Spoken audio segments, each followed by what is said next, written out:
Hello everybody, welcome back to my channel. Today we are mixing things up a little bit. We are in my living room and we are going to be going over what I have learned after 30 days without any social media. That's right, I deleted my social media 30 days ago now, and we are going to go over what I've learned, insights I've found over the last 30 days. So if you want to see what I've learned over the last 30 days without any social media accounts, then sit back, relax, enjoy this video, and don't forget, like this video, subscribe below, and hit that notification bell.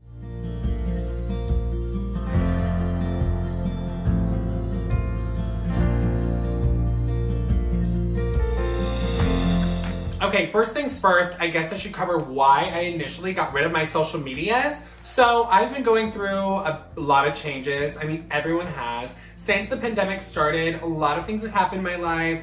Good, bad, confusing, all of the above. So I've just been taking really necessary measures to improve my mental health and get kind of a control on just my life in general. So I thought the first step there was attack it head on and let's look at the problems going on in my life. Where am I finding this anxiety? What's fueling all of these bad feelings I'm having? And the more I broke it down, I realized social media was not like the only thing, of course, but it was a large part into why I was feeling off, feeling depressed, feeling anxious, and things weren't getting any better. It made no sense. Social media is meant to lift me up. It's a place where I can show what I have going on in my life.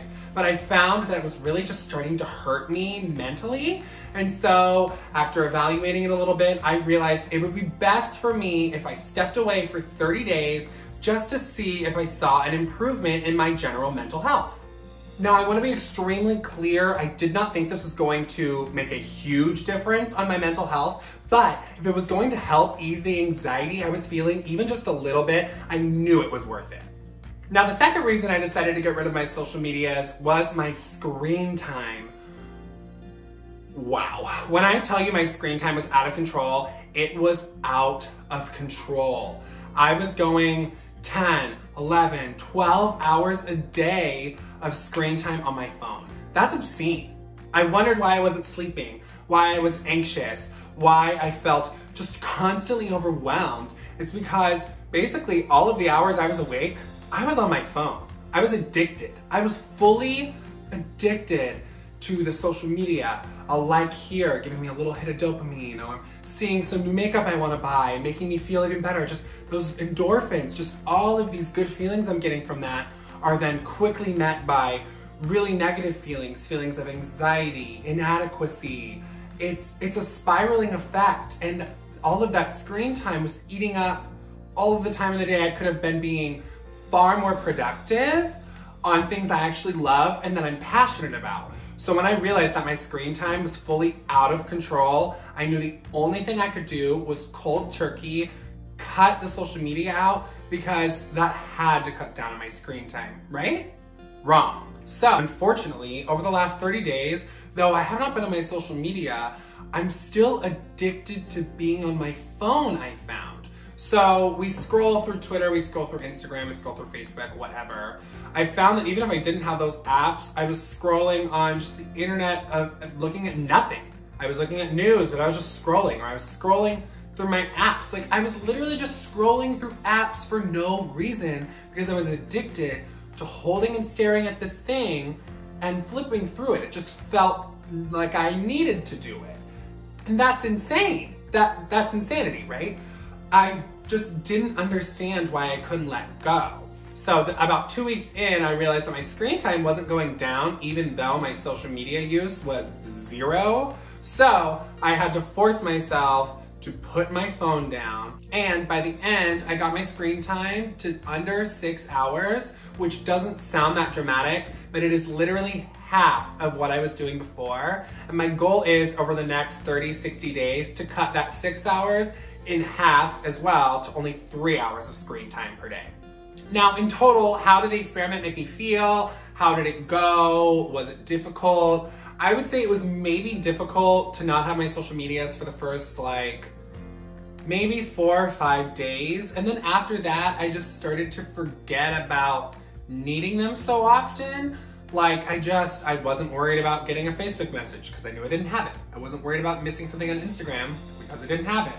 So I don't know, I didn't find it to be that stressful after that first 5 days, first week, but I did find it really hard to fill my time with other things.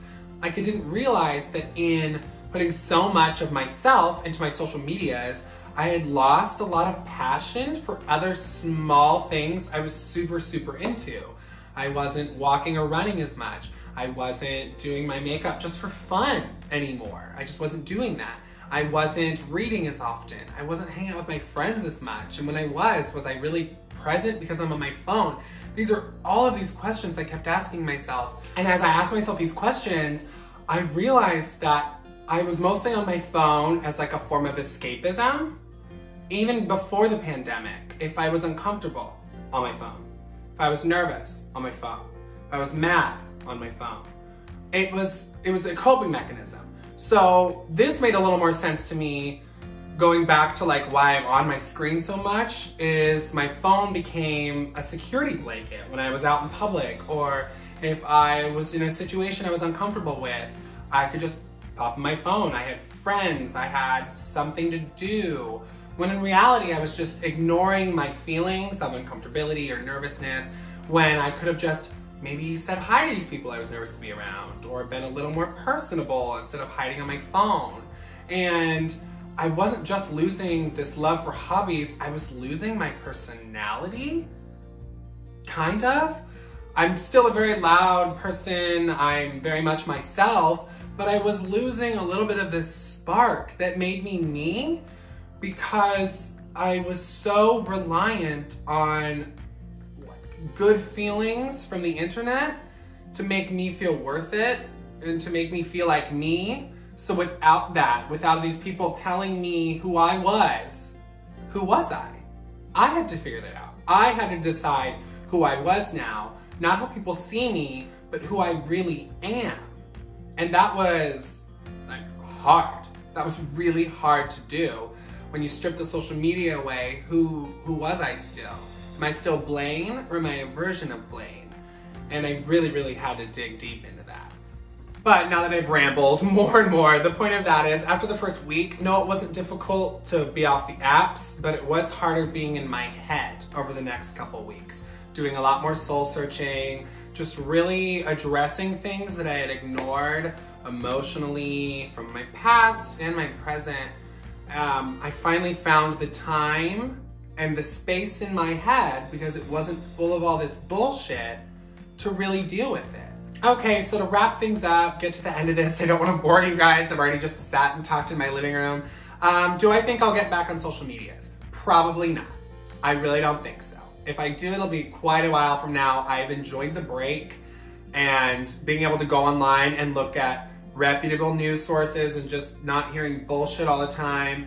It's a better way for me to ingest what's going on in the world without getting so anxious about it. I've had a lot of time to improve myself. A lot of really awesome things are coming in my life. I'm so beyond grateful for all of the good that is pouring in, and I can't help but think that it can't be a coincidence that me finally putting all that bullshit aside, my life improved so much once I finally just put down the apps, put down my phone, and finally started to work on myself, because I'm worth it. And I needed to say that over and over again. I needed to be like, I am worth this time. I'm worth stepping away from an app where I think I'm gonna miss out on something. I'm not missing out on anything. The world will be there waiting for me, but it's not gonna wait for me to figure shit out. I had to do that on my own time. And so I made my own time, and I highly, highly recommend you do too. If you think if you've been teetering on whether or not you wanna get rid of your socials, give it a shot. Try a week, 2 weeks, a month, and then let me know how you did, guys, because I can tell you from personal experience that I highly, highly recommend. But that brings us to the end of today's video. If you like what you saw today and you want to see more content like this, don't forget, comment below. I'd love to hear from you guys. Give me a thumbs up if you like this video. Click on my face so you can subscribe to my channel. Hit that notification bell so you can see every time I post something new. And as always, thank y'all so much for watching. I love y'all.